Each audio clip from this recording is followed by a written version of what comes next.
হে ল student, third mop up রাউন্ডের application চলে এসেছে। এখন তোমরা মপ আপে বসতে পারো। আমিও তোমাদের মতন ল স্টুডেন্ট, নিউ ইয়ার। আমার নাম পীযূষ বাস্কে। আমি সুরেন্দ্রনাথ ল কলেজে অলরেডি অ্যাডমিশন নিয়ে নিয়েছি, কিন্তু আমি এখন সিইউ না হলে যোগেশচন্দ্রতে অ্যাডমিশন নিতে চাই। তো আমিও এবার মপ আপটা ফিল করছি। ফার্স্টে আমার এসেছিলো কলেজ, প্রাইভেট কলেজ, তো আমি নেইনি প্রাইভেট কলেজ। তারপর আমি মপ আপে বসেছিলাম, সেকেন্ড রাউন্ডে আমার নাম আসেনি। তারপরে থার্ড রাউন্ডে রেজিস্টার করলাম, তারপরে মানে সেকেন্ড মপ আপ রাউন্ডে থার্ড সিলেকশন লিস্টে রেজিস্টার করলাম। তো থার্ড সিলেকশন লিস্টে সেকেন্ড মপ আপ রাউন্ডে আমার নাম এসেছে সুরেন্দ্রনাথ ল কলেজে। আমি অ্যাডমিশন নিয়ে নিয়েছি অলরেডি।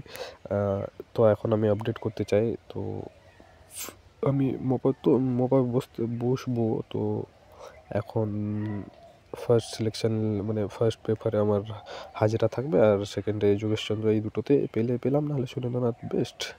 যেটা না থাকা যেটা না থাকা নেই সেটা নয়, কিছু একটা থাকে, ওইগুলো তোমরা বুঝবে না।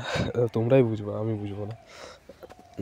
সো এই তো আমি আমার থার্ড মপ আপের অ্যাপ্লিকেশন ফর্ম আমি এখন যদি পেলে পেলাম, না পেলে থাক, তোমরাও রেজিস্টার করো, চলে এসে গেছে এখন।